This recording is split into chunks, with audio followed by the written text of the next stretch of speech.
on this episode.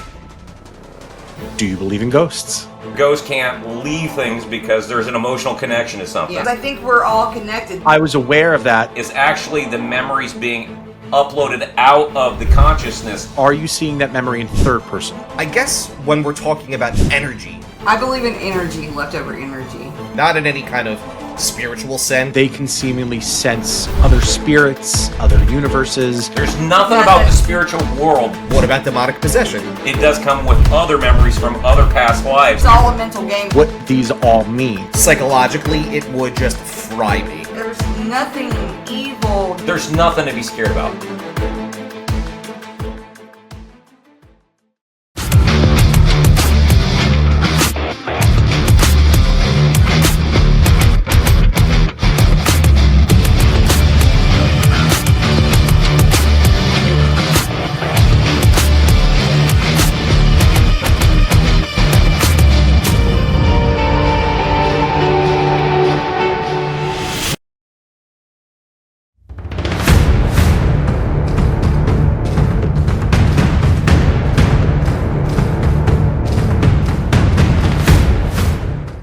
Tonight, we embark on a spectral journey where minds wander without bounds.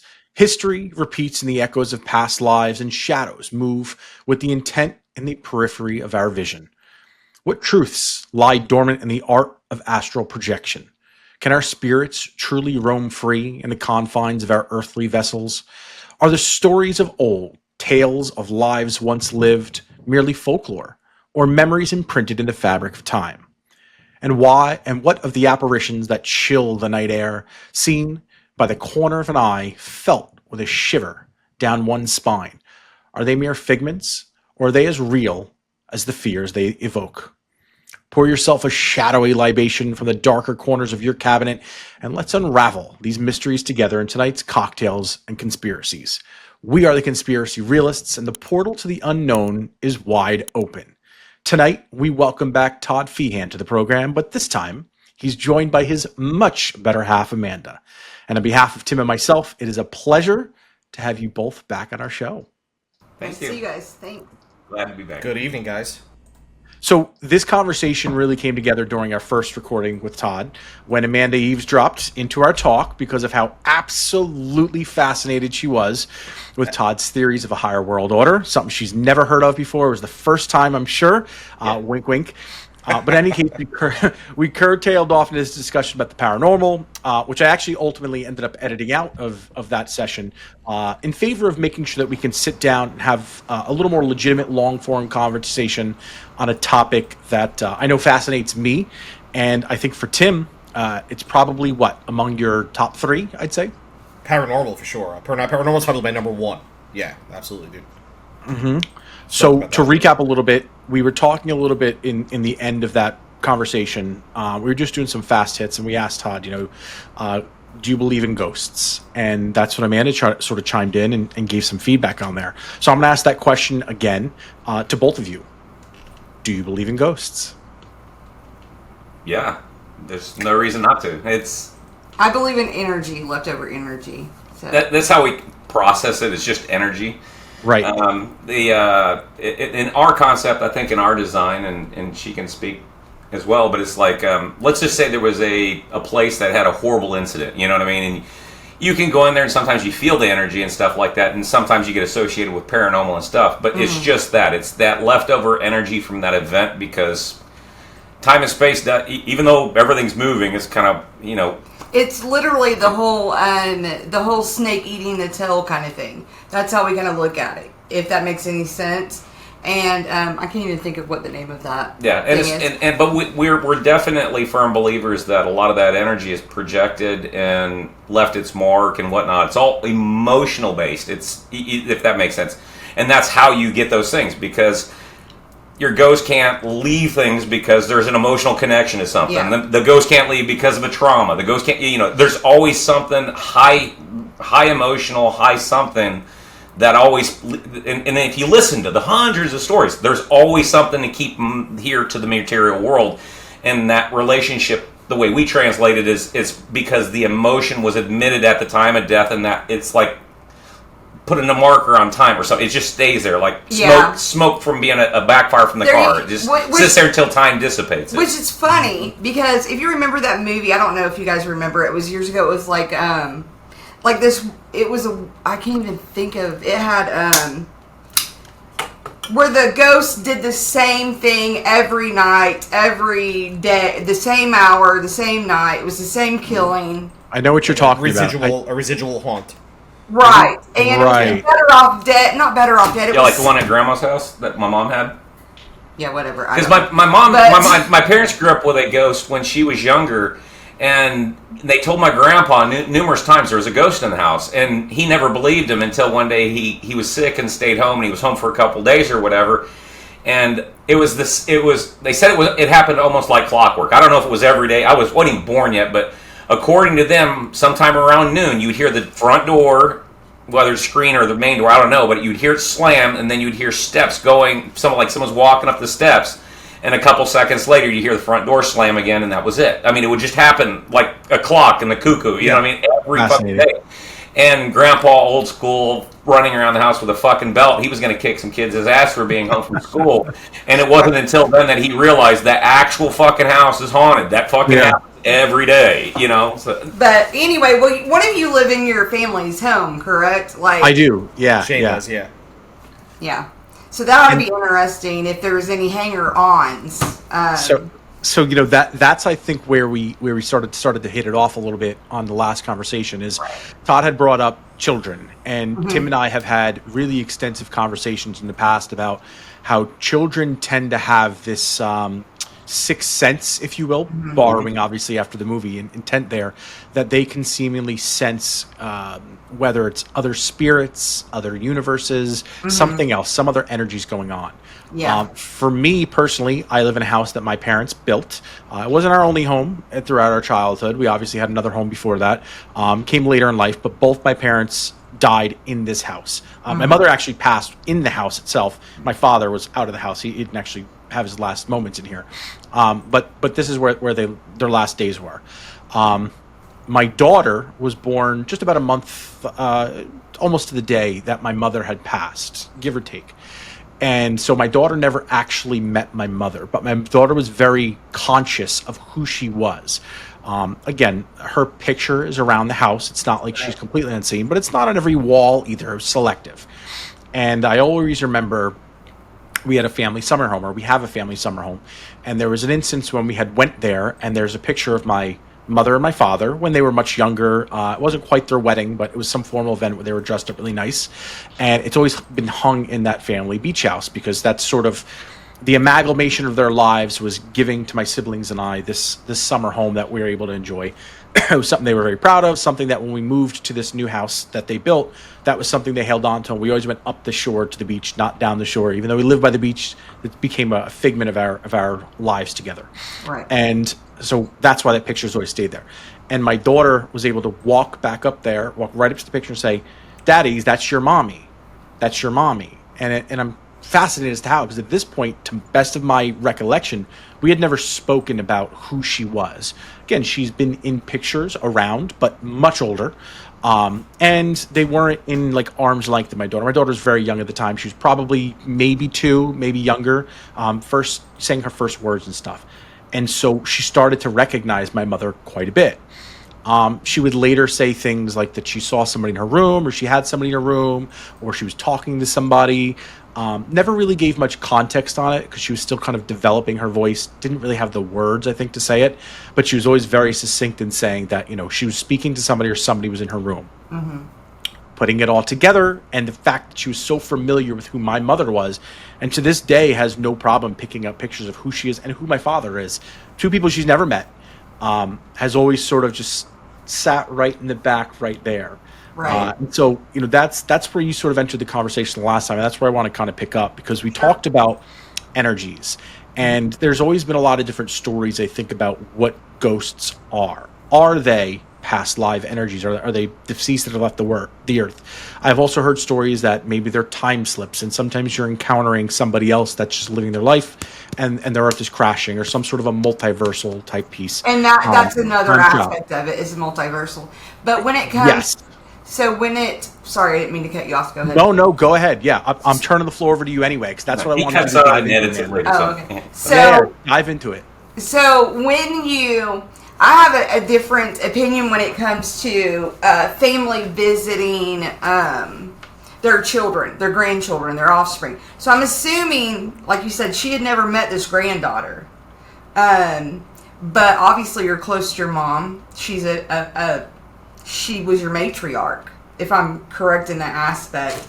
So let's say, for instance, our youngest granddaughter has saw a picture of my mom, and my mom has been probably deceased for like 3 years, and our youngest granddaughter is like three. So she died way before she was born. When she sees a picture of her, she says, "That's my pawpaw."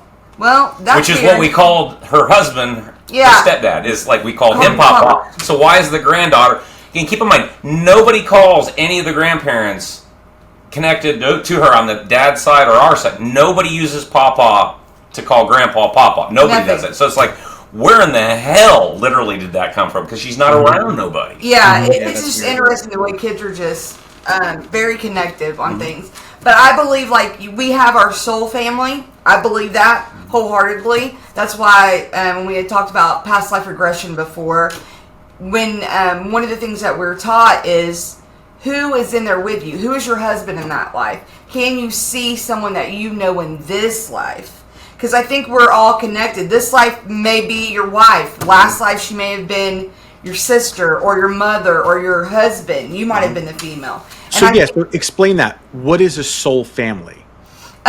It's the people that you reincarnate with. So, like him, I'm assuming that you guys are very close. I mean, you're doing this. Well, in a nutshell, I mean, just the fact that we're talking, you could actually be part of our soul family, because you find each other through your lifetime to help each other with your life lessons. Yes. It's like your own personal class of people that you're always with, so, if that makes sense. For instance, one of my kids is Sunday school teachers. Obviously, I'm not that Jill. I didn't go to church, whatever. But I let the kids go if they wanted to, so they can experience everything, right? Which is weird for most people, because it's like, when they know what we believe, you know what I mean? It's like, and your kids go to church, and it's like, we believe in our kids to find their own way. Right. And my wife did the same thing. She wants to give them those opportunities to make those decisions for themselves. themselves. They have to. And you still learn some values, you know. Of course.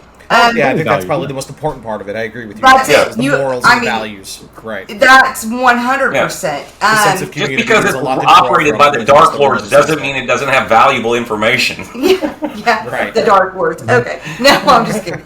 No, but true. So I met the Sunday school teacher. I had never met her before. I wasn't, like I said, I'd drop them off. I'd pick them up. They could go with grandma, whatever you want, if that's what you wanted to do. Baptism was a whole nother thing for me, because it was like, that's a commitment.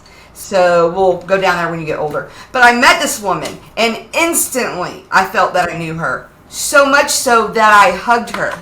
Not a touchy-feely kind of gal. Person. I mean, I literally hug my kids like this. You know what I'm saying? Like, come on. Like, she besides hug me half the time. Yeah, so I'm not. But I hugged her like I knew her. Like, my soul went, there you are. Where have you been? You know? And I never talked to her again after that. So there was that. Very weird. Wow. But if you can tell people that, I don't know if you guys have grandchildren yet, but you have children, correct? It's both of you. Children, yeah. If I had grandchildren right now, I'd be bringing my kids next. They're a little young. For shit, right? Both of you. Oh, we're so old. But we do have kids, yeah. But you have kids. Yeah. When you first held your baby, so there's going to be kids that you're going to be like, you're a little dick. That's just what it is. Right. But you're also guided. You're because, like, keep in mind, before we got together, which is another unique story, is I dreamt about it. We dreamt about each other, and it's like mine was a little bit different. But one of the most unique things was her, because she's very things have played out that should not have played out, and it's like, where the fuck did that come from? Yeah. And the key part that tripped her out is, in the time I used to wear a lot of tank tops, and in her dream, she's talking to this faceless person in a tank top, and he tells her, past the bananas and coleslaw. That's the most strangest thing. Bananas and coleslaw. Bananas and my family's from North. A dessert treat is an actual meal where you put bananas and coleslaw and you mix it with sugar and it's a concoction. I'm the only family I've ever known that eats that shit. And it's like, how... So you see how weird that fucking is. That sounds disgusting. Like kind of similar. It's so fucking left field. You know what I mean? So for me, I'm Southern. Bananas would not touch our coleslaw. No. It'd have a little baby. I'm Northern. They wouldn't touch them here either. Yeah, exactly. I don't know where that came from, but... It doesn't taste like you think, for the record. It doesn't taste like you don't want to find out. I'll have to take your word for it, Todd. Exactly. See? Check one, check two. No, I'm sorry. But I knew each one of my kids that they were mine. Does that make sense? Like, yeah. Feel not just an instant parental bonding, like, fuck, I'm responsible for this thing, but... Right. We also knew when two of them were conceived. The moment. I mean, that you know... We knew the moment that was... Let's just not... I know that's... But it's true. It's true. Yeah. But anyway, no, we're kidding. But, no, for real. Yeah. I think what you're saying has a lot of value because it's a conversation that I always used to kind of gawk at.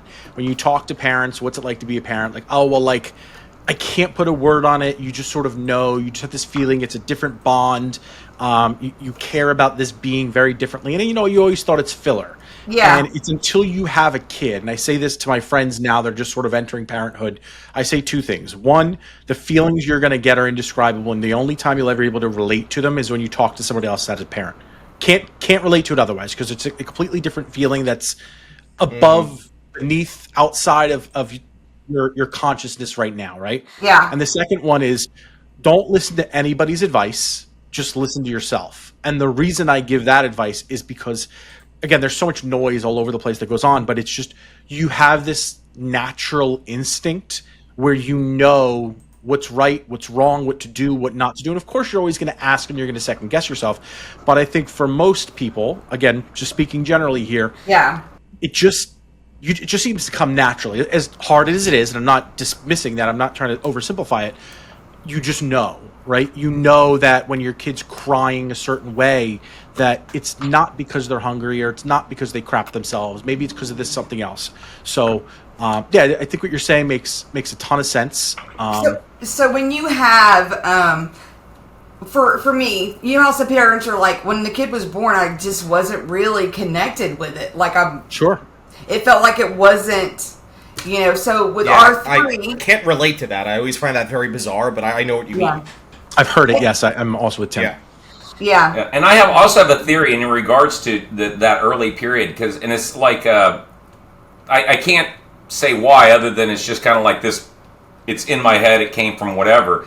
But let's just say, like, you have some guy down the street, he's 90 years old, he's starting to slip or whatever, and he starts to regress back to early childhood, and he's having conversations, or she, or whatever, with people who aren't there.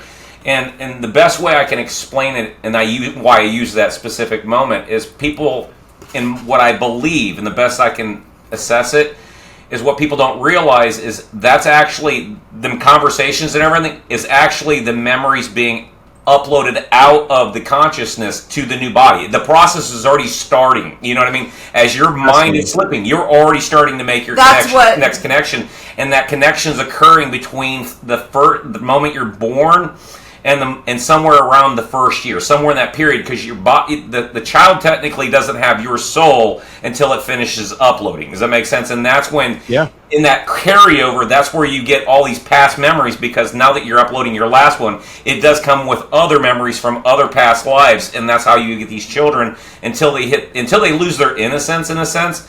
Until that moment, they'll stay in that mode of prophetic things that people shouldn't, whatever, and then over time it dwindles off again. And that's when, in the answer of why things are weird about me, as far as pro-life, pro-this or that, it's like you're not connected till a year. It's still just a vessel. You have to be connected. It's uploaded. It's from one life to the next. All right, so I'm going to throw something over to you now, Amanda. Mm-hmm. This sounds, we talked about past lives, so we're talking now about reincarnation. Mm-hmm. Todd's saying that you've got that first year. I understand what you're saying as somebody gets older. How would you describe, I assume now that you believe in reincarnation, it sounds like that's the case. How would you describe that process of what happens? So there's two, well, there's probably more than just two aspects, but one, we can actually take the deal out of our grandson, who had told us that he was driving to the city with his girl. That's what he called her. He's Honey. like, honey. He's like 3 or 4. He's driving to get food, dinner, and we're like, what the? Yeah, he was able to tell us it was a green car. And he Yeah, was driving and to the he store. flipped, I mean, and he had a wreck. And he had a wreck. He kicked open the door. This is a little, little cute little minion kid. He kicked open the door, and then he was... he goes in there, my mom was in a basket. Yeah, then I was a baby in a basket with a note on me, and there was and I opened my eyes, and my mama was there. So you have that where it's obviously that you're going from one life directly into another. I have regressed a lady who started as a flittering light.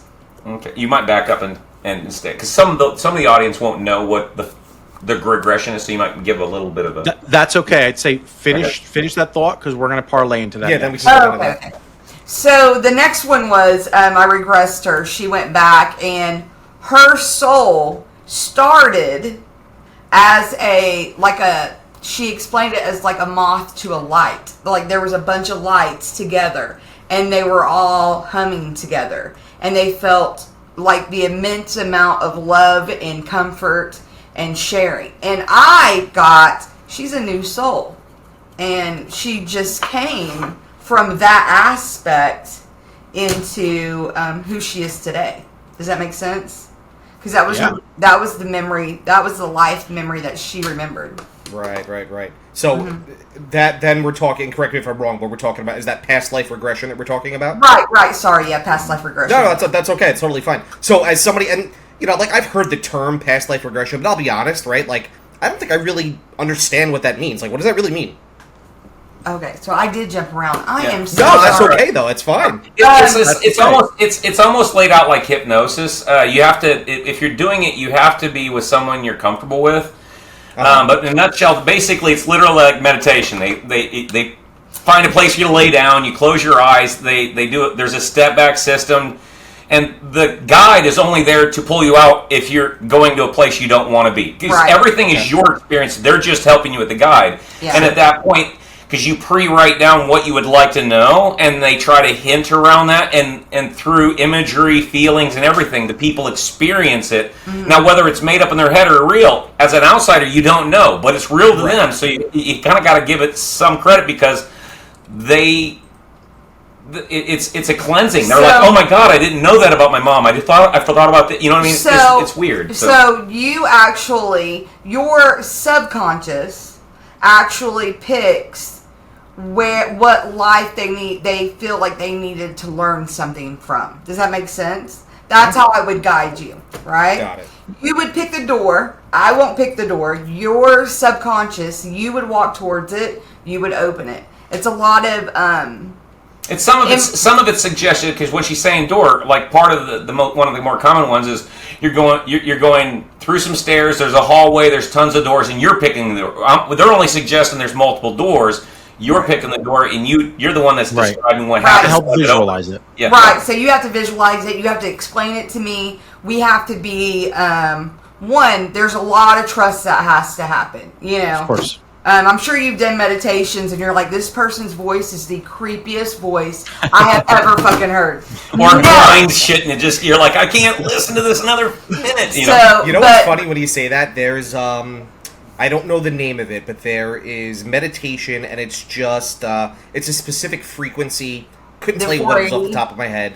My brother was like, oh, I've been doing this, I love it, and I was like, let me try it out, right? Because I oftentimes actually have trouble sleeping and just kind of falling asleep. My brain's always going. So one night I tried it out, and I had my earbuds in, and it was the worst noise. Like, it just, I had just this feeling of dread and anxiety, and just, it was so unsettling. I tried it for maybe 5 minutes, and I was like, "Fuck this, I'm out." Like I just can't do this. Like it was just. I can't do meditations where they talk, because a lot of times they'll pause trying to get people. Where some people are like calm, and then they're like, and then it's like, well, that and then after the silence breaks me. So I listen to just straight meditation music that just goes through tones where they'll go, ooh, and then that's where I do my stuff, because I can't do the other stuff. So it again, it's comfort, personal levels, and preferences. So basically, your past life regression, you'll go to where you need to go first.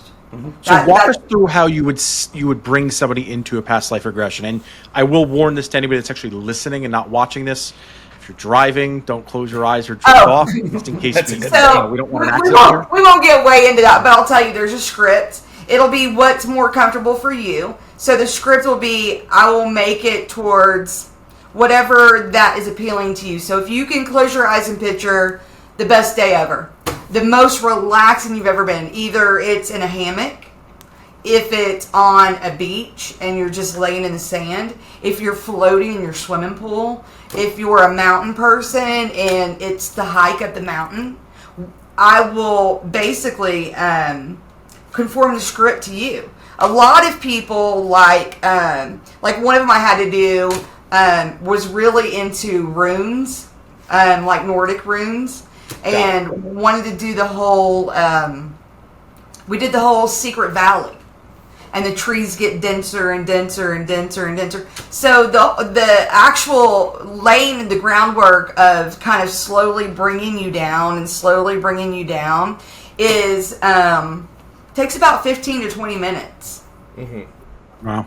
And then when you kind of enter this regression as, I guess, the subject, is there a time frame that this usually lasts? Is it 5 minutes, 10 minutes, an hour? We usually shoot for 45 minutes, because anything shorter, you might get cut short on, because sometimes it takes a while to get into that mode.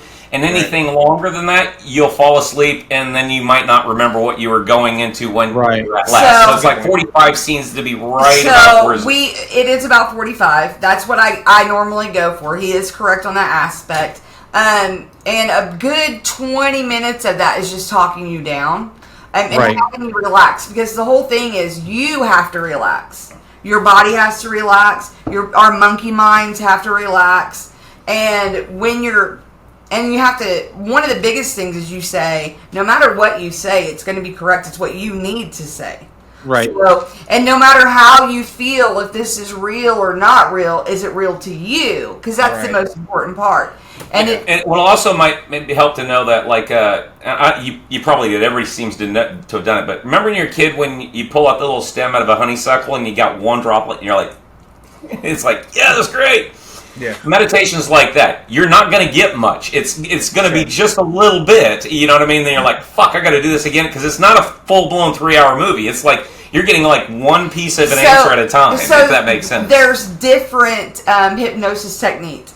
I have the QHHT can take you through several lifetimes. The Wells one that I do takes you through one. Are they approximately the same time? No, the QHHT is because that's where you put all your questions down, things that you want to ask. Well, they're not also in a full-blown meditation state. They're in more of a it's a hypnosis state. So they're not falling asleep, so you can do those longer. Does it make sense? Yeah. So. And, well, I'm actually curious. Is there a conscious reason you target 45 minutes? Only because tell me, how many times can you walk around the same room? Right. Let's go outside. Let's do that. Let me jump you. Is anything you need to see in this lifetime? Right. Is there anything now? How old are you? And when you say it, is there anything you want to see while we're here? It's also something you don't see people doing like 15 times in their lifetime. It's usually maybe 2, 3. People who've done it don't do it huge amounts of time, because usually you find what you were looking for. Right. If that makes sense. Or you can go ahead. I'm sorry. No. The reason I was going to ask that is because I've taken a big fascination in dream. Dreaming, dream state, and we'll dive into lucid dreaming in a little bit. But before we get there, there's cycles that you go through when you sleep. Right. Okay. The average person takes about 15 minutes to fall asleep once they lay down, shut their eyes, and turn off distraction. Right. Then the sleep cycle runs an increment of not you. The sleep cycle runs in increments of 45 minutes. Oh, and so that's why it's very interesting to me that you say that that you choose 45 minutes, because I've actually done this myself. So again, maybe it's anecdotal experience here, but there are studies that show that if you set your alarm clock in the morning against that 45-minute cycle, accounting for that 15 minutes to fall asleep, and you wake up outside of a sleep cycle, you'll be refreshed. You could have 45 minutes of sleep, you can have an hour and a half of sleep, you can have effectively 8 hours of sleep, as long as you're waking up on the end of that cycle. And so Right. I personally, I generally fall asleep about the same time every night. I go upstairs, even if I don't fall asleep right away, I'll stay awake till a certain period of time, and I'll fall asleep. And I wake up the exact same time every morning, because I know that if I fall asleep by 2 a.m., at 7:25 is the outside of my sleep cycle, and I'll wake up and I'll be refreshed. I could wake up without an alarm. I'll wake up very instinctively, and I won't be groggy. If I wake up on either side of that sleep cycle, which is why I hate being interrupted in my sleep, Right. and everyone does, I will be, even if it's 10 minutes earlier, I'm dead tired throughout the day, and then you need like the pick-me-ups. So I found that kind of an interesting synchronicity when Yeah. you say 45 minutes. Right. There is science that backs that when you say people are going to fall asleep, because you're right, you're entering that You're phase. right. Yeah. You know what I Right. found Well, interesting was the connection, and I know that, to your point, we're going to talk more about the lucid dreaming later. And Shane, I know that that's something that you've explored, and I think Todd and Amanda, we kind of talked about that last time too. I actually have not, but what I do know, and from what it sounds like, is the talk down of somebody into a past life regression sounds similar to how you would try to invoke lucid dreaming. Yes, it is. Again, we'll talk about that, but it Yeah. just sounds similar to me. I think it's an interesting connection. So Yeah. one is a guide. So your hypnosis person is a guide. I can take you back to your safe spot. We can, help you build it so you can imagine it, and you have a guide. So if anything gets a little iffy, you feel uncomfortable, I can bring you out. We can relax you back to where you're awake. Like a shaman on ayahuasca. Really, I want to do that, actually. I would be so down with that. But, I do too, but I think I'd lose my mind. that's the part. I'm worried I would lose my mind. I don't want to fly around, puke or poop on myself. I'm not interested in that part. I don't want to be asking some weirdo, can you grab my bucket? Not into that, so no. I'm afraid it would fuck me up for good. You know what I mean? Not that I want to go off on a tangent here. I would love to have an experience like that, but I'm afraid that psychologically it would just fry me. Well, I think that's why you have to, again, you have to have a caretaker, right? Right. You have to have someone that is not a 1980s tarot reader. You know what I mean? Let me beat these drums, babe. You can call me Todd with 1D. We'll flip up my collar. Why do I feel like it's a quick shot at the guy sitting next to you? But you know what I'm talking about? The Todds with 1D? Yeah. Just saying, bro. Just saying. I'm double D, for the record. Fucking crazy, yeah. But I believe everything that I've looked into in ayahuasca, if it's done properly, it's actually Right. a reset, is what it is. It's a reset, and Yeah. that's would be interesting to me. But other than that, that's how you do it. You pretty Right. much you're the person that helps take them down and you bring them back. I've only had maybe one person who wouldn't let me take her to the end. And because it was too much for her, she could not do it. That was a little off-putting because you will have that in your chest. You will think about it. You have to release it because that's not your life now. That's not who you are. That's probably a holdup of something. And I had to explain it to her, and it was like, no, you have to go back. That has to be released out. What you seen was scary, and that's fine. Because that's not you. You're not that person anymore. It was sad. It was horrible. So Tim touched on this, and I want to jump right into it. Sure. Is there a correlation between past life regression and lucid dreaming? Yes. Elaborate. Absolutely. And I believe astral projection. And here's another It's the same action, it just produces different results. Right. It's like, taking a mushroom all by yourself and going to lay out in your yard. You know what I mean? Like, you're experiencing that. It's in your head, you know. On the lucid dreaming aspect, have you ever lucid dreamed? Have you brought yourselves down to lucid dream?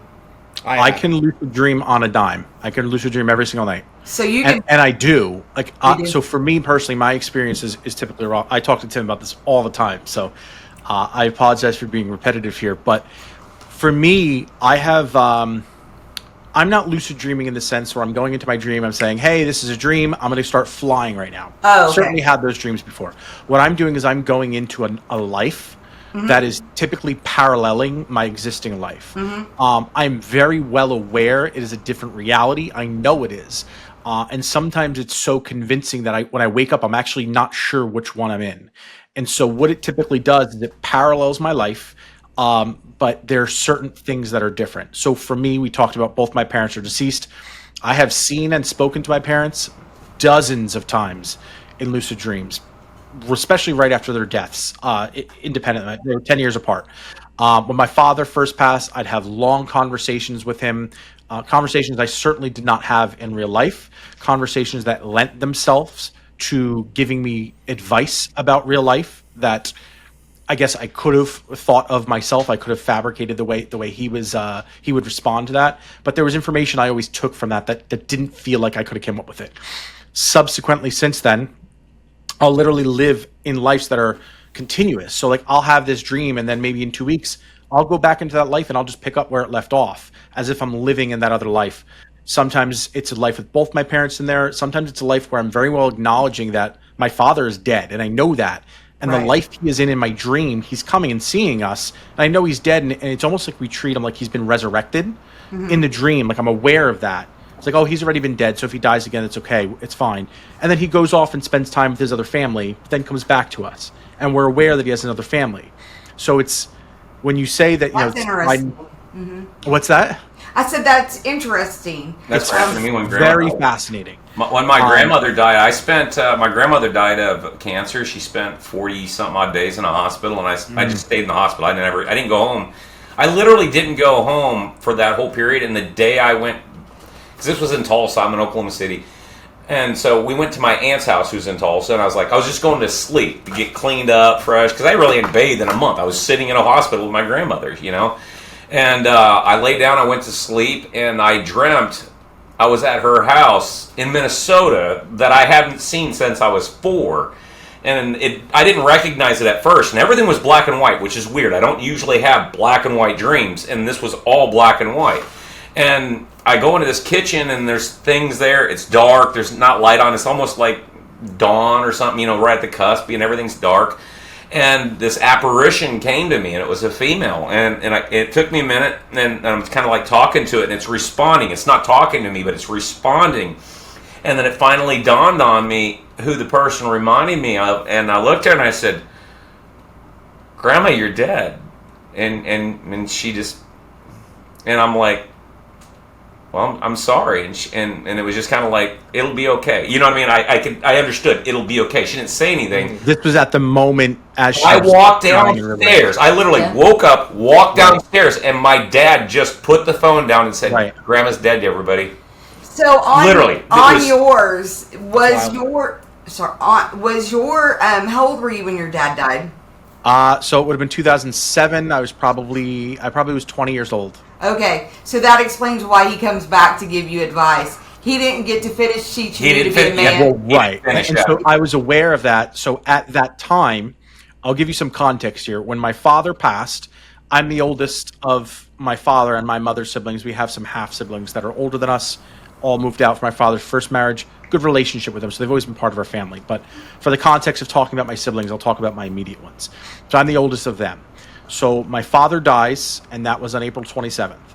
And in that week, the day I buried my father, I put him in the ground. I went in right after that to take my last final exam for college.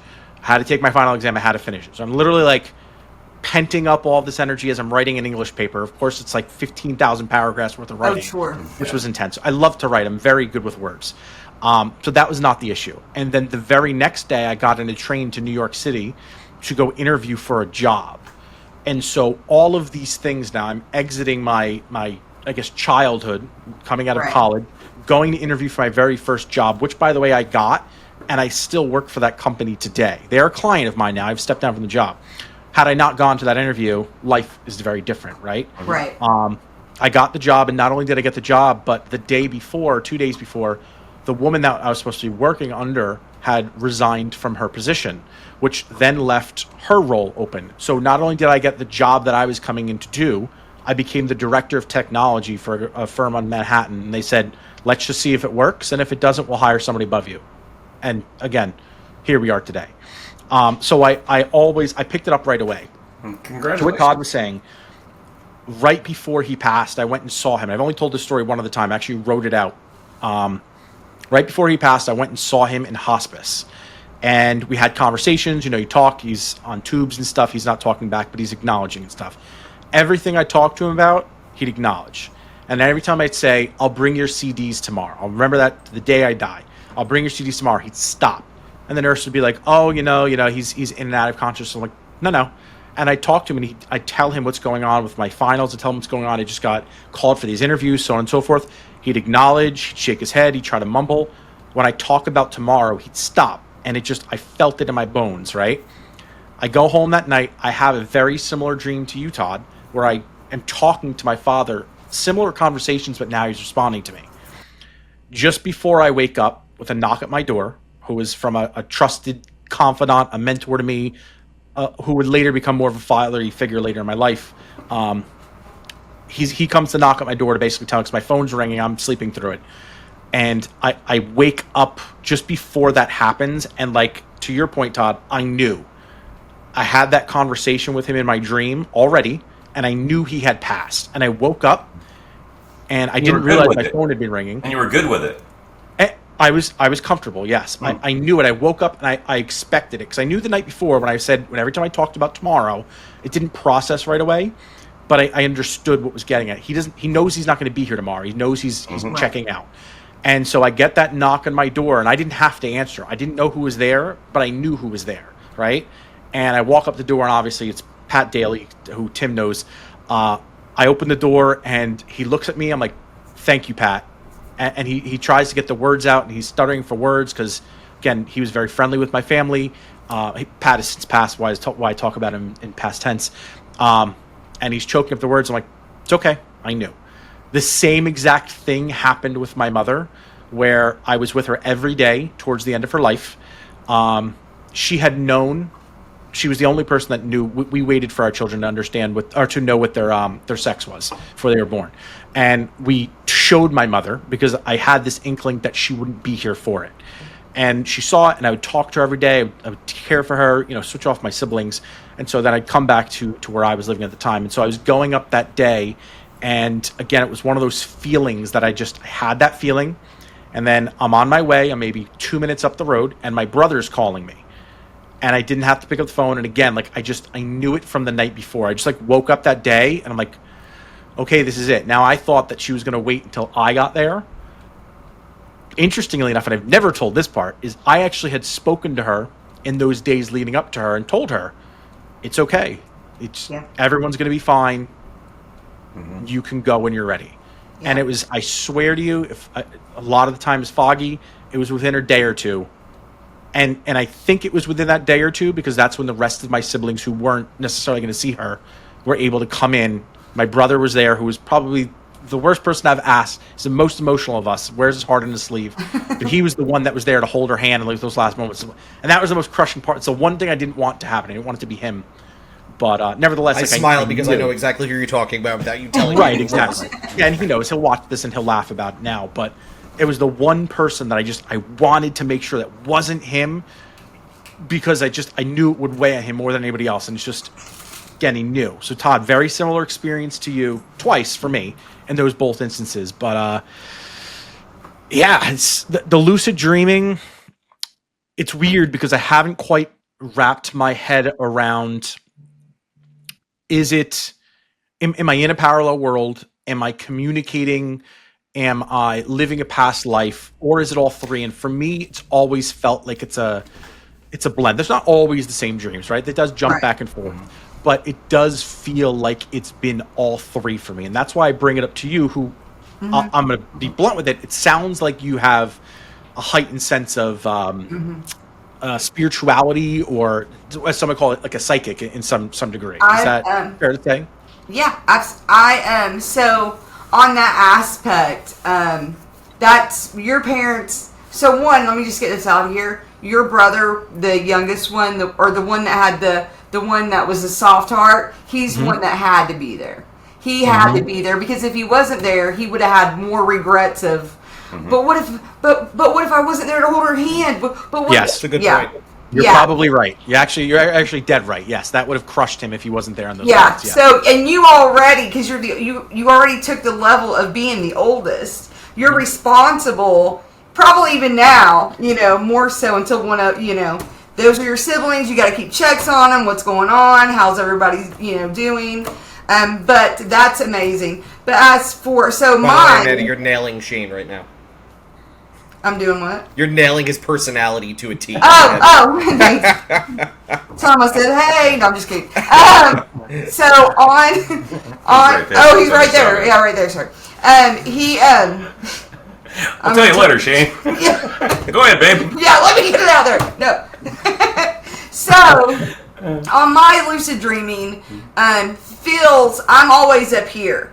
Like, I'm up here. Does that make sense? You're watching yourself? Mm-hmm. But not, it's literally like, how I explain it is, one of my subconscious is right here, right? And I'm talking, to that. So we'll put one, I was, and I'll give you some good lucid dreaming, people that talk you down, and you can do it yourself, but until you can relax enough to do it. No, tell them about your higher self. Shut up, asshole. Anyway, so is that higher self a bitch? Yeah, my higher self is a fucking asshole, dude. I'm like, she fights with her higher self. How do you fight with your higher self? I know. Anyway, so one such, I was standing on a bank. There was 2-3 rows of people in front of me, right? And I'm right here above myself, and I'm looking down, and I have my hands in some kind of garment like this, and I'm watching, and this is the shitty part, this is crazy, I'm watching somebody baptize someone in a river type muddy situation, and I say, what is going, and my upper self says to the one that's standing there, what's going on? And my self responds with, we're here to bear witness. And I was like, oh, that's fucked up. You know what I mean? And I'm out. So I'm out of that one. The next one I have, years before, I am walking into, the old kind of cowboy ranch style homes that you remember in the Westerns, where it's always like a clapboard home, and it's, and the floorboards are always like 6 inches wide.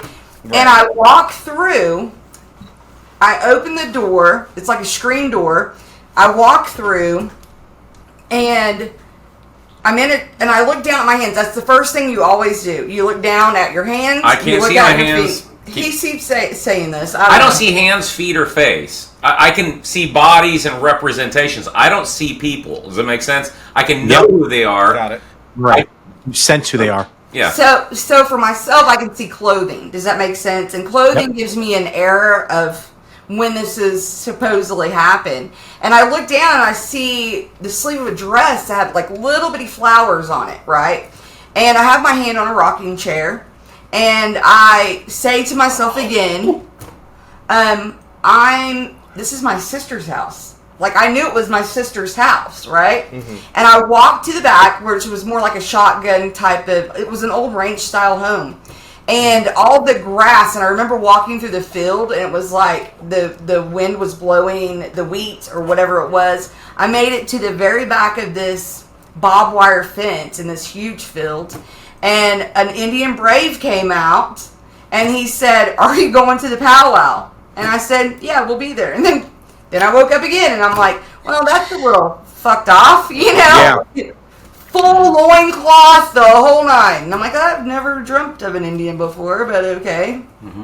I want to position a question to each of you, but I want to position it to Tim first, because I think when I position it to you, Amanda, you're going to know exactly where I'm going with this. Mm-hmm. And Todd, you probably will too. And here, for whoever's going to edit this for me, if it's not me, this is going to be your soundbite right here. We can keep this in too. This is our soundbite. I want everyone to sit and think for a second. Think about a memory. Think about your childhood. Think about yesterday. It doesn't make a difference, but think about a memory. How do you see that memory? Because this question has plagued me a lot. And once I became conscious of it, it's blown my mind. How do you think about that memory? Okay, think about it for a second. Don't answer me. Are you seeing that memory in first person, where you're looking through your own eyes? Or are you seeing that memory in third person, where you're watching yourself within that memory? Tim.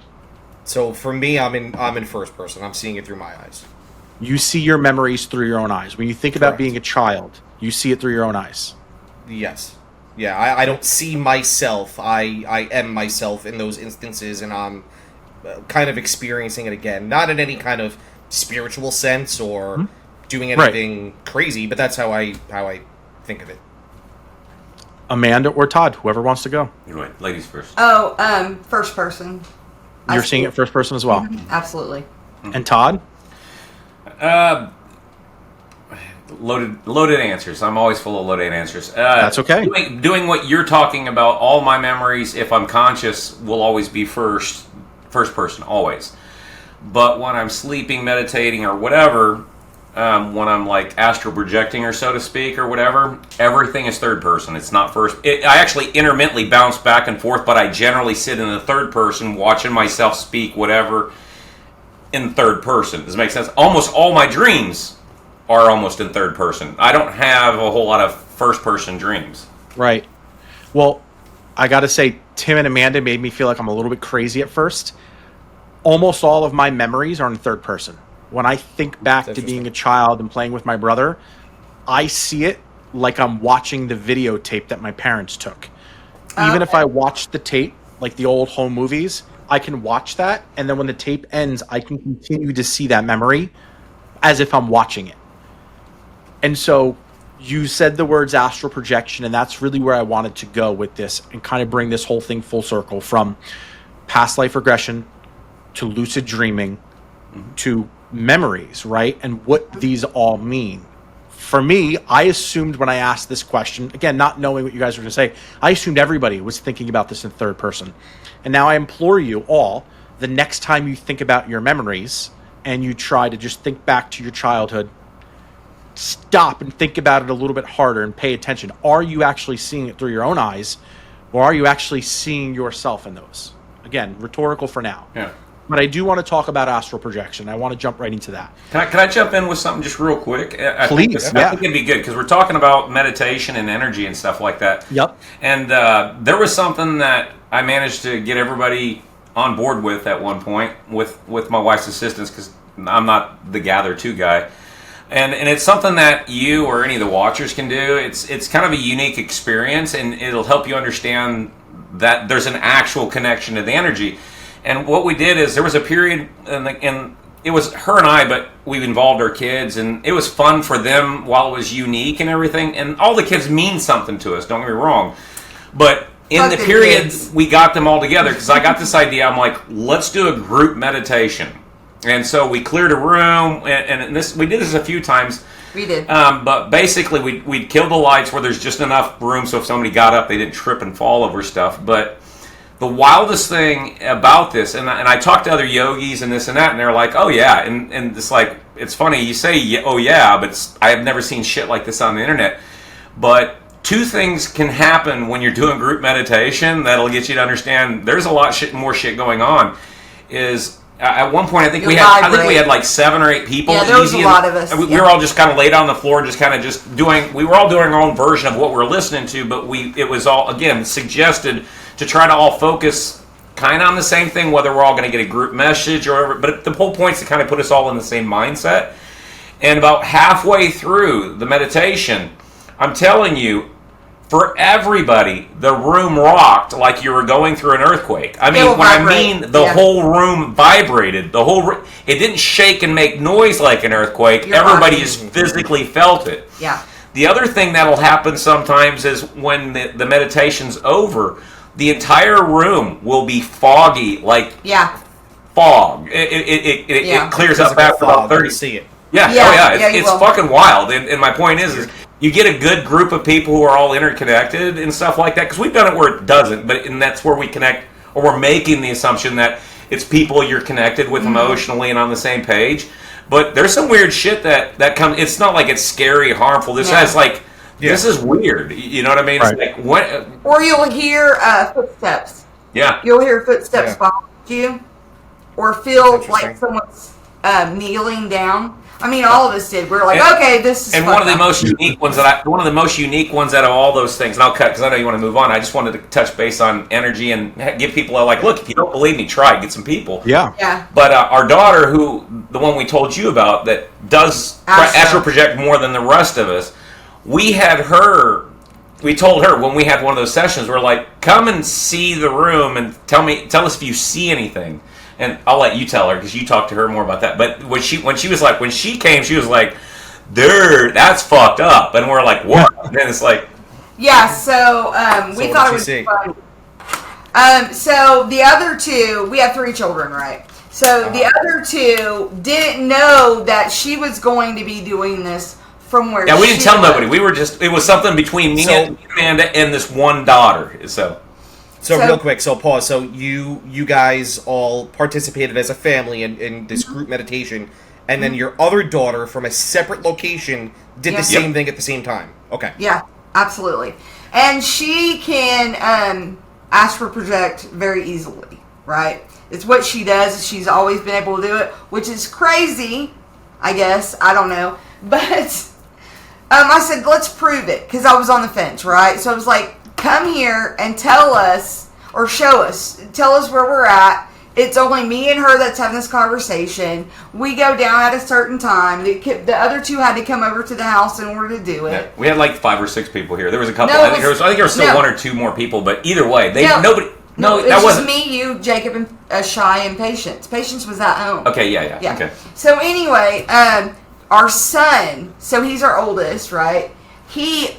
Like halfway through, he jumps up and starts kicking. He's like, get off me, get off me, get off me. The moment he starts doing it, our daughter, who's beside me, says, stop touching my hand, stop. This never happens. 100% never happens. So after this is... She's saying it never happens. And it's not that it never happened, it never happens. We never experienced it before. Patience calls. She is cracking up. She is laughing her ass off. She is a good 70 miles from us. She is cracking up. She calls and says, did you feel me, Mom? And I was like, what? So Jacob is laying here. I'm here. And our other daughter's here, right? But I'm in the middle. She didn't know where I was at. She thought she was pulling my leg and touching my hand. Yeah, because she's calling, jagging her about, did you feel me? I was jerking on your leg. And it's like, it wasn't my leg. Your brother flipped the fuck out. It was your brother's leg. Yeah. Wow. And it wasn't my hand. It was your sister's hand. Oh, yeah. It was, wild. Still gives me goosebumps. And she said, mind-blowing. Yeah, we were like, tell us about the room. She goes, there was a fucking ton of people in that room. That's what she goes, I don't know what it is and I can't explain it, but there was a fucking entity, huge, residing above all of you. Yeah. Above all of you. It was in the fucking room. It was a higher entity. She goes, I don't know what it is. I've never seen it before. But there was a fucking higher entity in the room. And the whole room was so full with people. They were just it was like standing room fucking full. It was like... How many people did you actually physically have in the room at the time? 4. There was 4 of us. 4. And so your daughter, who can remote view, is saying that she felt or saw that there was a lot more people there. She asked her. She knew they were all spirits. She was just telling us there was a huge presence. You know, whether it's multiple lives, we don't know because she's never seen it before. Right. That was what's unique for her. Even is she's seeing shit she's like, I don't know how to explain it. But that whole room, and I guess if I remember right, she was like, We're like, because this room is 20 by it's not. It's 10. It's not a big room. It's just like a little. And we're like, office. how many people? She goes, so many Right. fucking people you can't count. Yeah. She goes, it was just the whole house practically was surrounded Wow. It was with all just these the people. room was. So that was pretty cool. But So we wild. tossed around You know a what couple I- different terms. Go ahead, Tim. You know what I find interesting about that, and I wanted to bring this up, Todd, when you first started talking about the group meditation and about the weird shit that can happen. I guess, and again, this is coming from somebody who I've never taken part in any of that. I've never lucid dreamed. I've never tried to astral project. I'm interested in it, but I've never done it. So take it for what it's worth.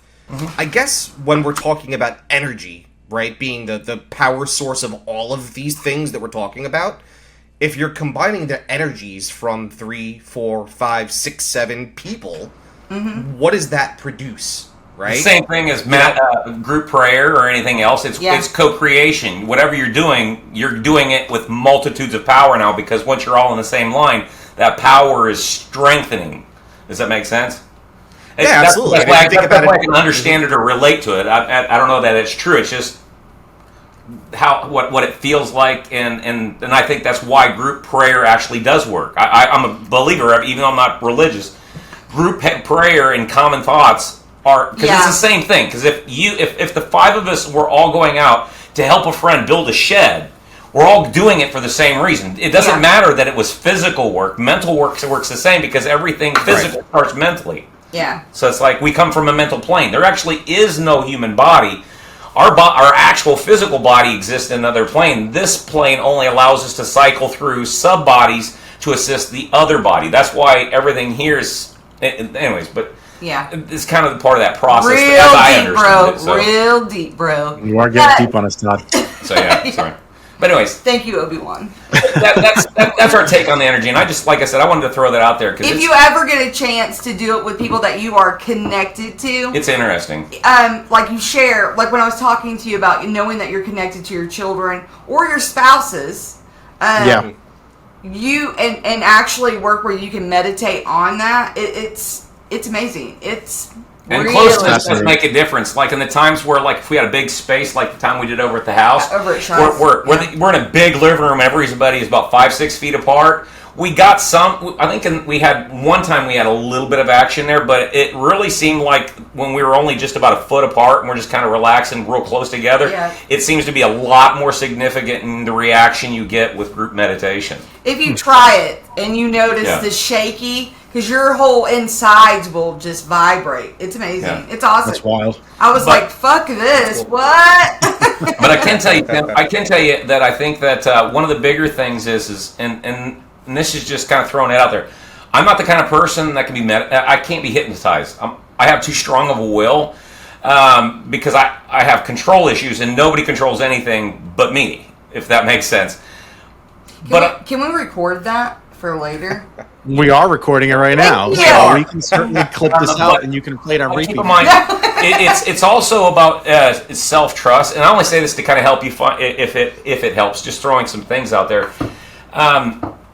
One of the things that makes it easy for me personally is there's nothing to be scared about. There's nothing about the spiritual world that can actually hurt you. No. That's why I don't worry about ghosts. I don't worry about... It's just energy. Well, You know what I I've mean? been freaked out several Well, it times. doesn't mean that they can't But- fuck with you, but I mean, it's like, No, but I they mean- can't hurt you. No, they can't. It's all. That's why it's all a mental game. If you hear any of the people that have been possessed or the house, I was just gonna say, what about demonic possession? Not that I want to jump down another rabbit hole, but I think any of those things that you look into.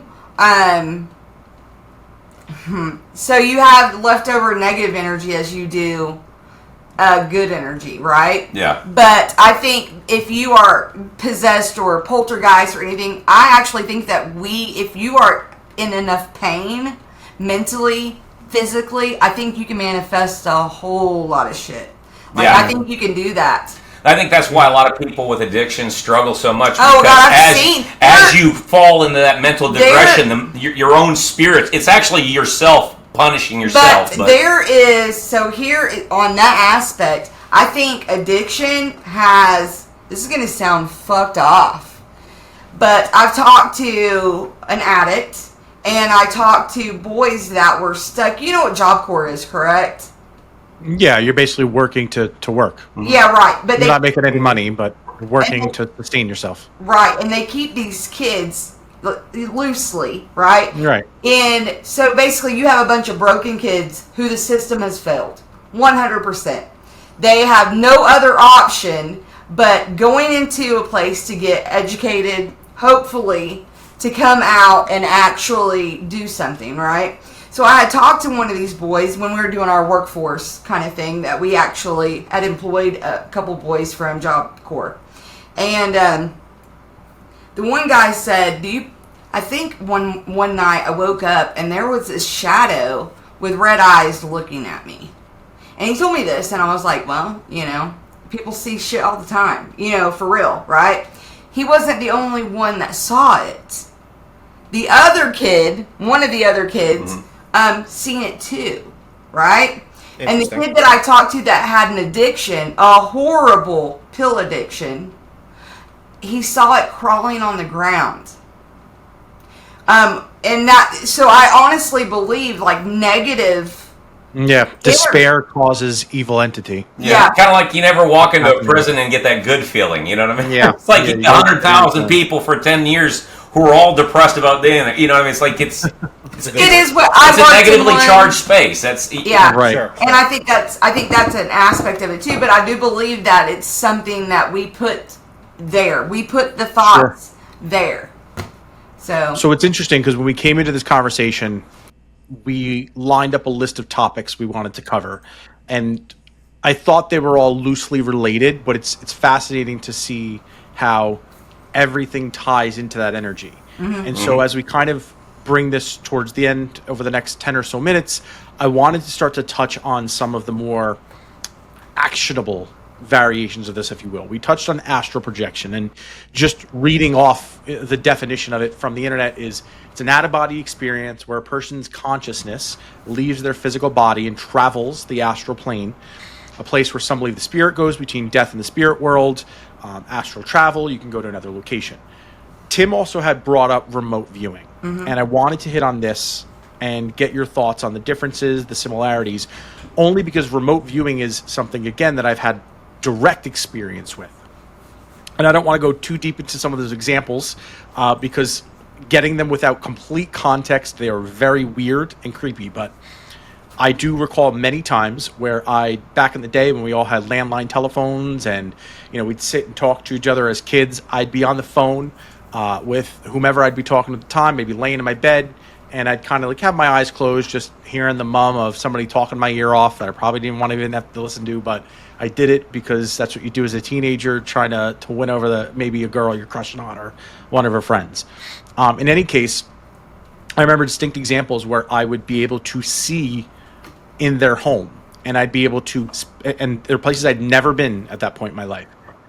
And I'd be able to that's why I said it sounds extra creepy, but I'd be able to see, I remember talking to this one girl on the phone, and she was sitting at her desk, and I saw the desk, and I don't know if it was just really accurate guessing because of the era we were in and what trends were, but I was able to describe exactly what her desk looked like.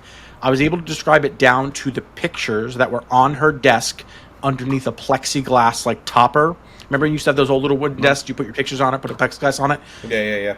And effectively navigate her where my picture was in that desk. And I did that several times where I'd have these remote viewing things. I did it in school once. I got a question. Can I cut you just right here? Yeah. Question. When you were in the room, at the moment of entry, if you can remember and remember the room, this is something I've always kind of had to wonder, so I'm loving that you're bringing this up. From the positioning of where you entered the room, within that room, is there a mirror? That's a great question. I don't know that I can answer that accurately. But you see what I'm saying? If he could see himself? No, that's how he entered the room. Oh, through a mirror. Well, through a mirror. Well, there would have definitely been a mirror in my room. And my inclination is being, high school kids at the time, there was probably a mirror in there. I don't know. I couldn't tell you accurately. This was 30 years, not even 30, maybe 20 years ago now. But yeah, that's an interesting question. And I I can't control the remote viewing. I can't do it on command. It's not like the lucid dreaming where I can do that any night, almost every night I want. There was another instance I was in school, and there was two instances. One was more of like a guessing game, picking a number out that the teacher asked for out of 20 some odd students, a number 1 to 1,000. I nailed it on the first pick. I was the first one to go. That was an easy one. I picked effectively what was my favorite number, so I never really thought much of that. Another one, though, was we had a web design teacher, and why we were doing this, I don't know, but we always had fun in those classes because we all kind of knew what we were doing. There was basically the same class for 2 semesters, and she got really into the idea of channeling thoughts through telepathy. And so she sent a couple of us into the stairwell down the hall from where our classroom was, and she showed the class whatever the object was. And she asked the class to focus on it and think about it, and then had us basically write down what we saw. And again, I don't remember the entirety of it now because this was back in high school, but I basically came into the class. Everyone sort of had what their thoughts were. I effectively said something to the effect of like a pony's tail, and it was like very browned out or something, or very silvered out. I described which would have been like, I don't remember if it was George Washington's ponytail or something, but she had a coin. I want to say it was like a quarter, and I was describing the scene on the quarter, and I was describing his ponytail kind of in the sway of it. And again, like almost to a T at the time. Like I always kept going like this. That's the one thing I do remember. Is I always kept going like this. Like it seemed like pea size, like this big. Like it was very fascinating. And so those are my experiences with remote viewing. I wanted to get your opinion on number one, the alignment between remote viewing, astral projection, and kind of. Do you think that that's something that can be controlled, refined, honed in on? Yes. No.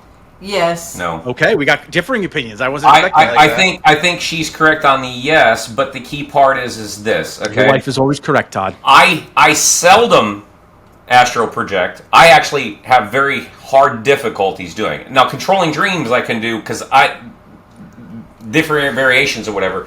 But the key point is, Amanda has accurately predicted the future.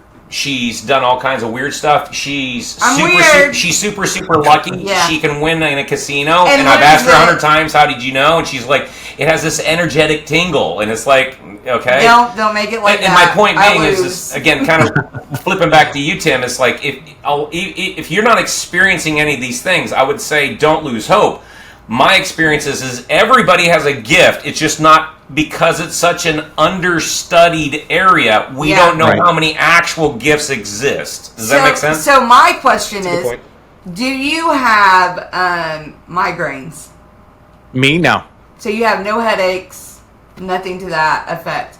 So I think that astral projection and it seems to correlate with people with brain issues. Like our daughter has seizures. Yeah, and she can, which we didn't know. She had migraines to begin with.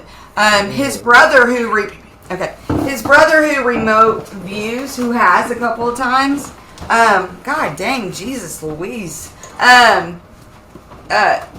has migraines. So I always thought that it was perhaps like related to like a neuro kind of thing, like a neuro. Could be your brain stressed or taxed. Yeah. Right. Mm-hmm. So. And I wonder if that also has to do with, like, if you wear glasses or something, too, because there's still some... Oh, I did wear glasses. See, I'm wondering... I had very bad eyesight. I've actually had LASIK since then, so I don't wear glasses or contacts anymore. But at that time, my eyes would have been, for all intents and purposes, pretty bad, yes. So I'm wondering if that is, like... Because you know how we see, how our vision relays. Yeah. So what if that is a part of it, and that's why you can do that? Does that make sense? That makes total sense, yeah. I can't, the closest I got to astral projection is literally lift myself up out of my body where you can see your own face, which was bizarre. And then I turned around and fell back in. And I was like, well, damn, that was a lot of work for nothing. But, I mean, our daughter can do... I think it has something to do with some kind of neuro something or other. Like, I can sense other things.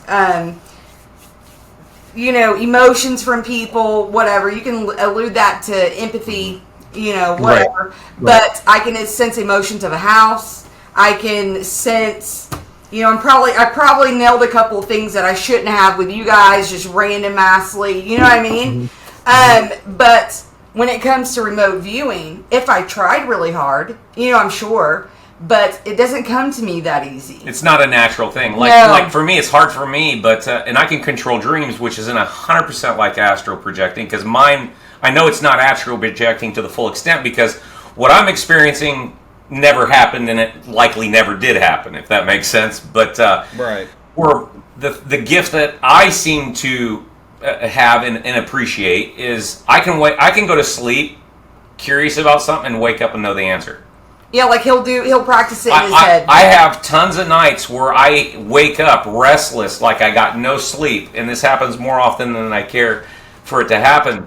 But I'll literally wake up, and as I'm coming out of my sleep, I'm talking to someone, and I'll remember the last couple of bits, but I literally have been having in my head a seminar for the last fucking 9 hours. I mean, it's just been a long and I'll have days where I won't sleep for days. I'll be asleep for 7, 8, 9 hours, but I don't feel rested because for a week I did nothing but held seminars every time I went to fucking bed. I don't have time for that fuckery. I do not. No, sir. So, no. But anyways, my point being is this. That's why I think there's a lot of different variations that people don't recognize or know because we don't talk about it enough. I wonder if it's a neuro, like an extra synapses. That maybe it does have an optical kind of thing, because Nathan wears glasses, but they all have migraines too, and I thought maybe that is. But you can have an optical migraine and not even know that that's what's happening. I don't know. I just started thinking about that here recently. I wonder how neurodivergent all of us actually are. Does that make sense? It makes total sense. I think as I've gotten older, I've paid particular mind to the clarity of my thoughts and my brain power. I always say, I can't have a foggy head. I don't drink, cocktails and conspiracies. I polished off my drink tonight, but I don't really drink that often anymore. I don't do things that I think they're going to impair my thoughts even the slightest bit. I work in computers, so I need my mind to be focused at 110%. But in doing that and in taking supplements and in optimizing just my lifestyle a little bit for brain power, that has strengthened my lucid dreaming to the point where it's become exhausting. Like I'll wake up some days and be dead tired, despite the fact I'm following my sleep cycles, but I'm not physically tired. I'm just mentally tapped because, like Todd just went through an 8-hour seminar.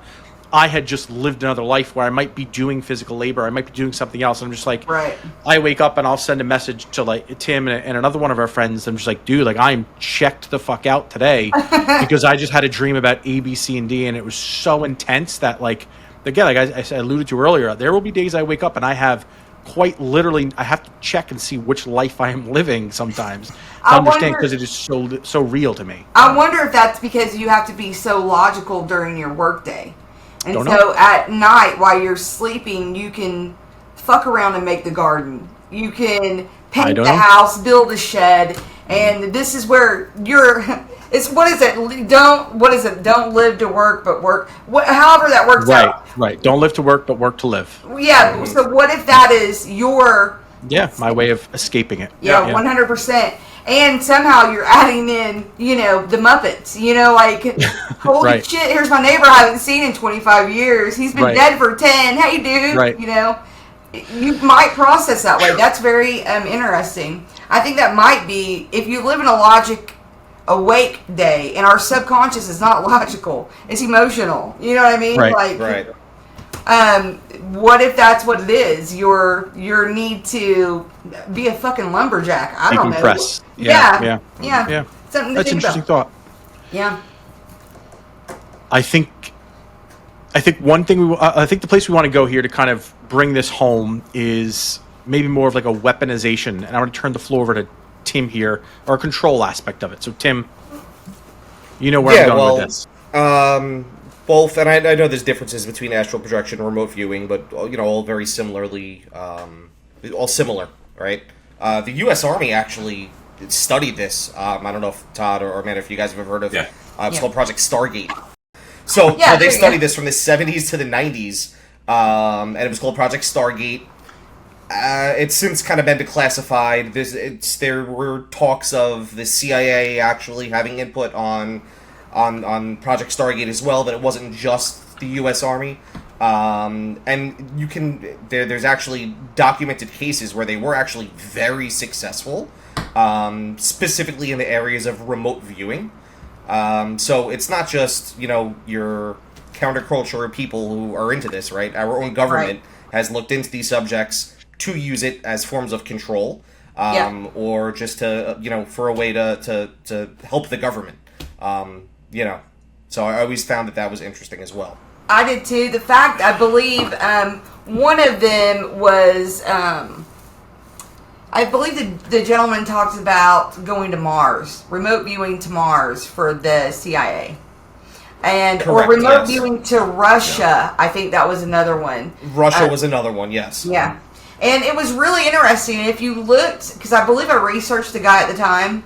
The height of this was at the Cold War, right? Yes. When they really got heavily into this, right? And so that makes sense as to why they were trying to remote view into Russia. And I believe that they actually, what were they trying? They were trying to look at the how many actual nuclear warheads they actually had or something. Correct? Right. Like there was a reason. But would our U.S. government do that? Yes. Yeah. Would they fuck give yeah, they would, of people course. psychedelics? We already know that is. Well, we know they did with MK Ultra, so yeah. Yeah, we know all that. In the story of that, did you hear did you hear the story about? I think it was a town in Italy where they put the LSD in the bread that the whole town ate. Wow. No, Yeah, they almost killed they killed like 80%. It was like a town of like I guess 30, 40 people. It was a small town, but like they killed 80% of the town, and everybody else spent the rest of their life in a fucking mental ward because the person that was putting the LSD in the bread. And nobody in the town knew this. It was literally just same thing as Tuskegee Airmen or anything else. But yeah, he put too much in it and fucking killed almost the entire town. And then everybody else was just fucking out of their mind. Sweet. That would be fucking. Can you imagine just running down the street and your little Italian loafers like being chased no by fucking the idea fucking why. ghost? Getting chased by Yeah, fucking yeah, like Don the- Quixote. yeah, He's like- fucking got giants and windmills. But why? So here's all this. All I would love to like meet like a CIA person that won't give you this stupid ass lip service shit. Like someone that was really high up on why did we do that? Because they did the same thing with people that had psychic tendencies too. So half of the movies that we grew up with, like Firestarter and all those other psychedelic kind of woo-woo movies, if you really think about it, we know they did that shit. We know that they practiced on truth serum. We know that they did LSD trials. We know that they probably, that's how we got most of our best drugs was through them. So I would like to really ask why. What was the catalyst that started this? Does that make sense? Like, I want to know if some guy looked at J. Edgar Hoover, whoever, and said, I know you like to wear a dress there, Melly, or whatever. I want to know why. Why did we start that? Why did we spend millions of dollars on that? And why does us Westerners always feel some kind of craziness when Eastern cultures are all about this? This is, I know the answer to that. oh my God, you don't know everything. We cover that too. It's don't we? religion. I mean, think about it. Well, the whole point is it's Korea. only its own astral projection, all this energy talk, reincarnation. That's rejected by the Western world. It's not rejected by the entire Eastern world. It's only, and the key point being is like, but then again, it's more of a Christianity thing because Christianity rejects the most out of what we're talking about. Yeah. But even Islam and the Jews, Well, the Jews acknowledge some level of energy, some level of Yeah. spirit. You know what I mean? It's a West, and that's my whole point. It's a Western world, so it's like there's documentations of stuff all over the world of people having this stuff. So it's like so for people in America or Western world that think this is new, no, it's not new. It's the fucking oldest thing there is. Period. So, I would just like to know what started it, and I believe.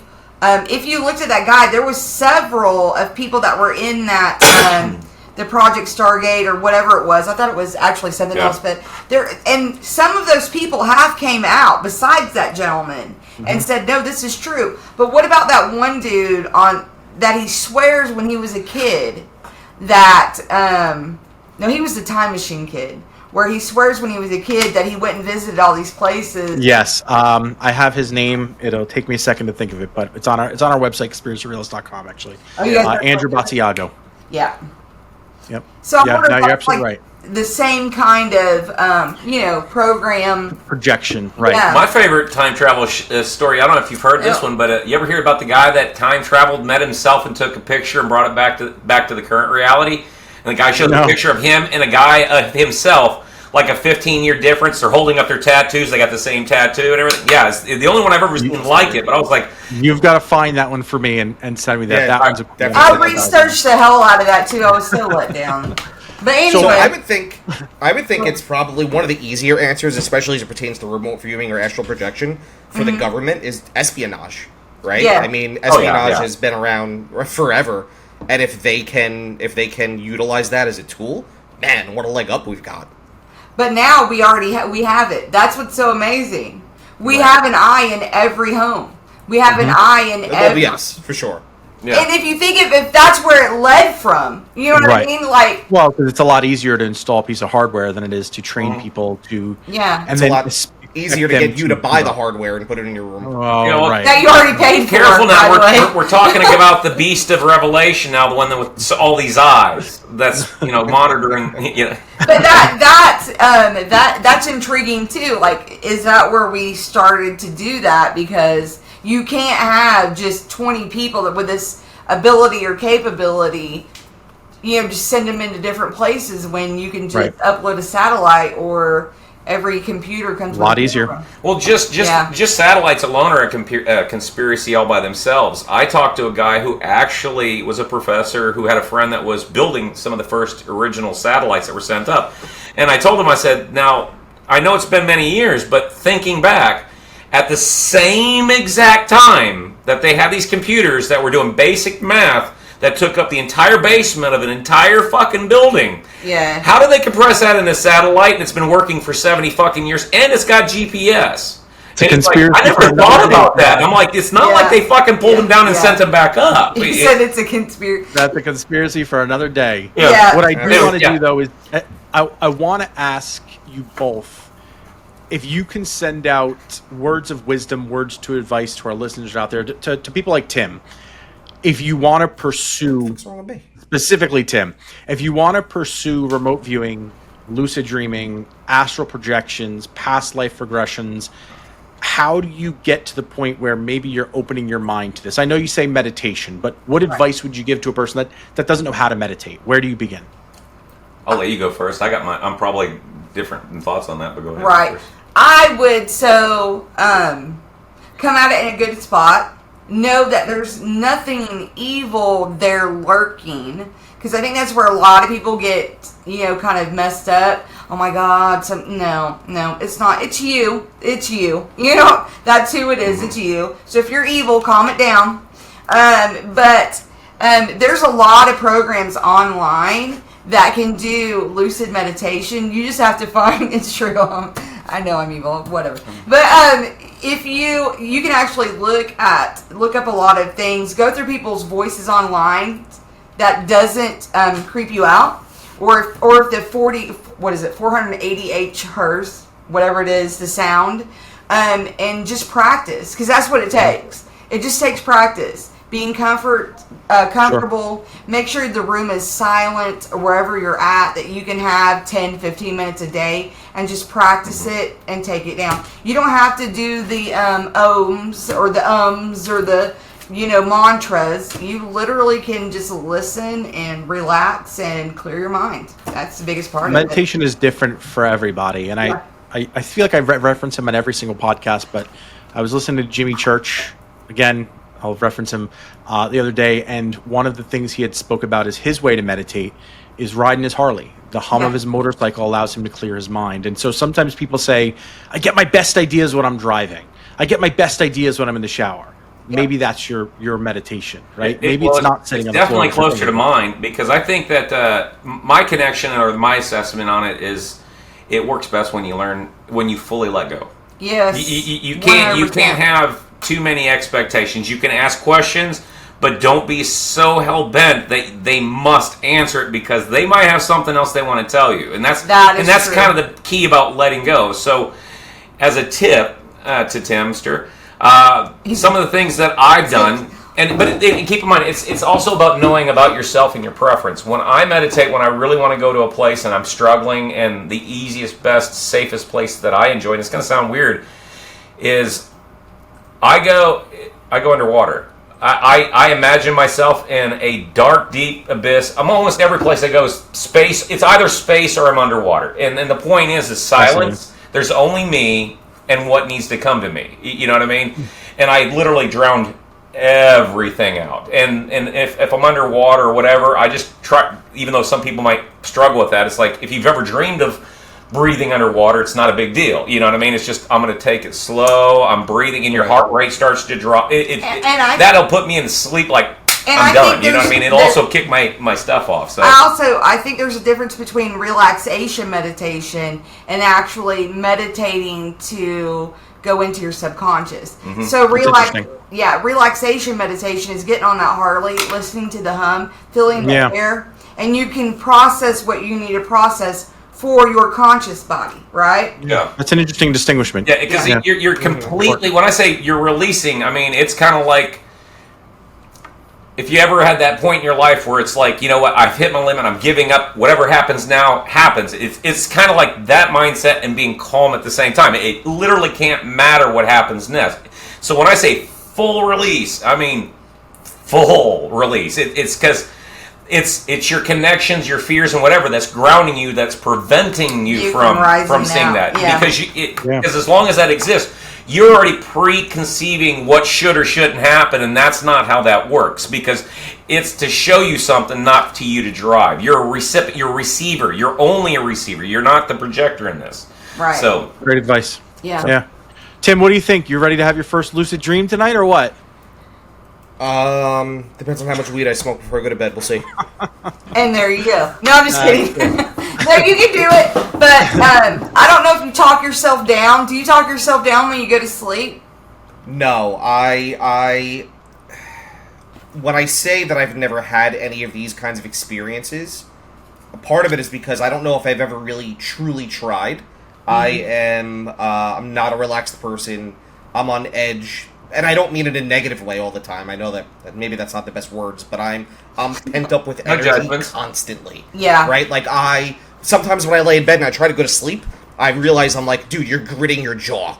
Right? Yeah. And I'm laying trying to fall asleep. And I'm like, you know what I mean? Like, that's just my personality, just who I am. So for me, it's very difficult to let go. It's very difficult for me to just relax. I don't do that easily. I don't fucking do it ever. Really. So does weed help you do that? Like, will it help you relax? Yeah. Okay.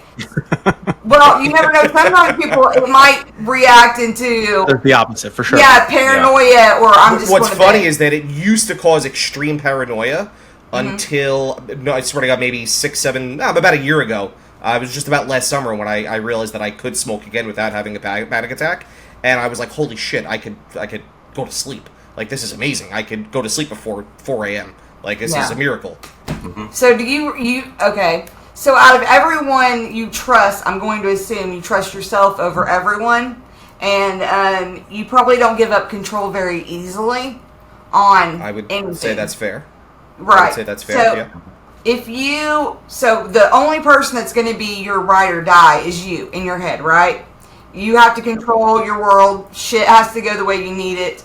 So if you get really good and I don't know what the kids say nowadays. I'm just kidding. If you get really good and toasted, whatever, and just I don't know, and just relax and try. And here's the thing. Here's the flip side. So if I'm meditating or I'm trying to lucid dream, I can't do it with him beside me. Like if I'm doing a solo thing, he moves one time and I just want to just karate chop him. You know, like. And I can't meditate next to her half the time because she moves constantly. Yeah, it is. Because I have, obviously, ADHD. And it's like, dude, my arm, my leg is going, something's going, you know. But if you can find a spot where you can turn the light off, if that's your comfort zone, have, like, the red light that's on our mics or whatever, something that you can zone into while you're high and just think of the mantra of whatever you normally relax out. So, obviously, if you're clenching at night, you need to work on your jaw muscles, right? So start from the top of your head and just say something like, whatever, release the tension from my head, feel the warmth, you can do like a warm bath, whatever, Sure. or a warm light, whatever you can picture, and go from the top of your head all the way down, and you'll feel your muscles relax and release, and then go down. Just say it right in your head, follow it all the way down to your toes, and then just take your deep breaths. It's kind of like hyperventilating yourself out. You're trying to also envision it too, because a lot of times some people will talk about it like you're being slowly slipped into water, so you kind of feel that where that water level is. You know what I mean? Because your body's experienced it before, and that's basically kind of what you're doing. And by allowing yourself to feel that does help with that relaxation. But the key word is by allowing yourself to feel it. Yeah. You have to give yourself and know that nothing is going to happen to you, like nothing. Nobody's. Yeah. But I'm not, concerned about any. I just kind of feel like it can't happen for me. You know what I mean? Like I kind of have this mindset of like, no, that can't happen for me. I can't have those experiences. It just doesn't work for me. But I'll tell you one thing that is unique. Maybe not unique, or interesting rather. And I mentioned this to Shane and another friend of ours. This is probably months ago. I don't know if he remembers, but when I was a kid, I used to be able to close my eyes and see stuff, okay? Mm-hmm. And whether I was imagining it or if I couldn't tell you exactly what it was, but it wasn't just closing my eyes and seeing black. It was like focusing on that black, and then I could see things. And if it was, I wanted to this day, right, I'm 37 years old, this is probably... I was probably 5. They're babies, honey. They're babies. I'm kidding. Go ahead. I wanted to go to Madison Square Garden to see a Rangers game. And I was able to close my eyes, and I was at the Garden. I was at MSG, right? Like, I saw it, and I've since been there many times, and I was there.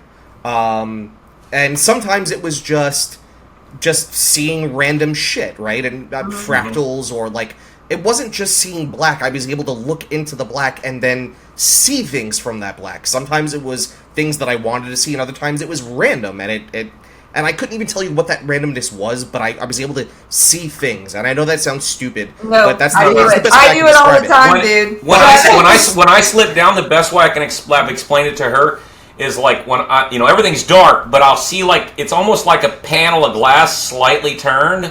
And it's coming toward me, all these images, but they're coming off to the sides, you know what I mean?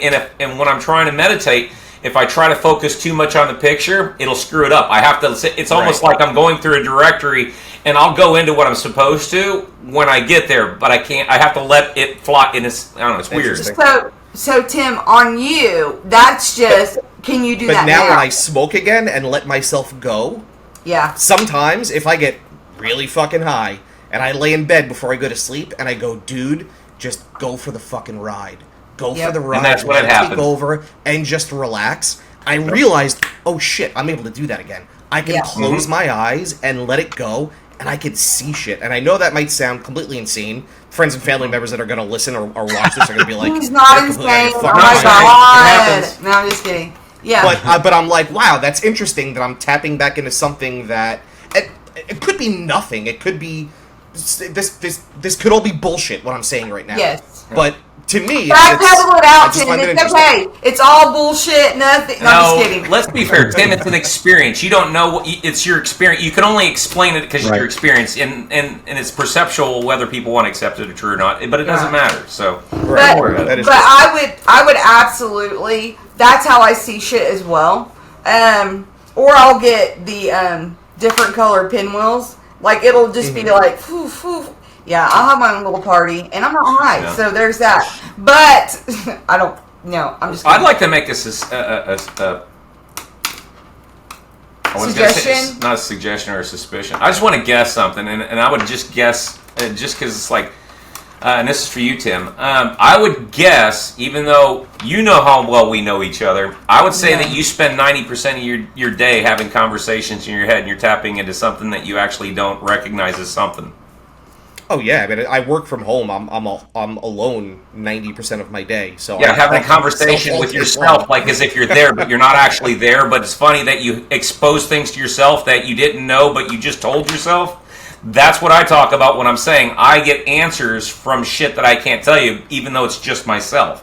I'm saying you're already tapping into something. You don't get You the just benefits gotta of astral release it. projection Yeah. like they do because you're already tapping into something else primarily all the time. And it's the same That's thing an interesting I'm thought. talking about. And that's why I'm saying I think this is what you're actually doing.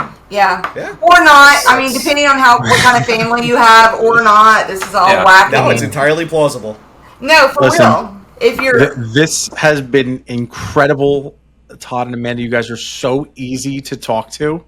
we're all Seriously, over the it's- place. No, Sorry. no, not all over the place at It all. makes I for think good our conversation. Yeah, our conversation really flowed, and I think it really, like I said a few minutes ago, we took a bunch of bullet points that we had in mind, and we kind of banged through them and interlinked them all together. This wasn't the first time we've chatted. It's certainly not going to be the last. So I do want to thank you both for that, for last time, and I'm going to preemptively thank you for the next future. time, so we'll have you back. To our audience out there, if you are listening, please like and subscribe. I've always got to throw that in there. That's what they tell me. But if you're still suspicious about some of our stories, I implore you to research the saga of James Leininger. He's a young boy who claimed that he was a deceased World War II pilot until he was about 10 years old.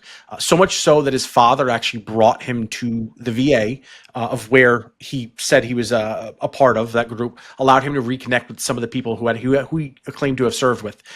So it was 70-year-old men that were bonding with a 7-year-old boy and recalling all of these old stories. So there's a perfect example, great story that you can research, and maybe we'll do an episode down the line about some reincarnation. Beyond that, we will take it home. So as the cloak of night tightens and our bottles run a little dry, our journey through the spectral landscapes must come to an end for now. We've traversed the ethereal planes of astral projection, brushed against the mysteries of the paranormal, and peered through the gateway of Stargate with open eyes. Perhaps the truths we seek about spirits roaming free and tales of past lives are just within our grasp, hovering in the liminal space just out of sight. We do thank you, Todd, and you, Amanda, for guiding us deeper into the unknown, enriching our voyage with your insights. So until next time, keep your minds open and your eyes peeled, for the portal to the unknown is never truly closed.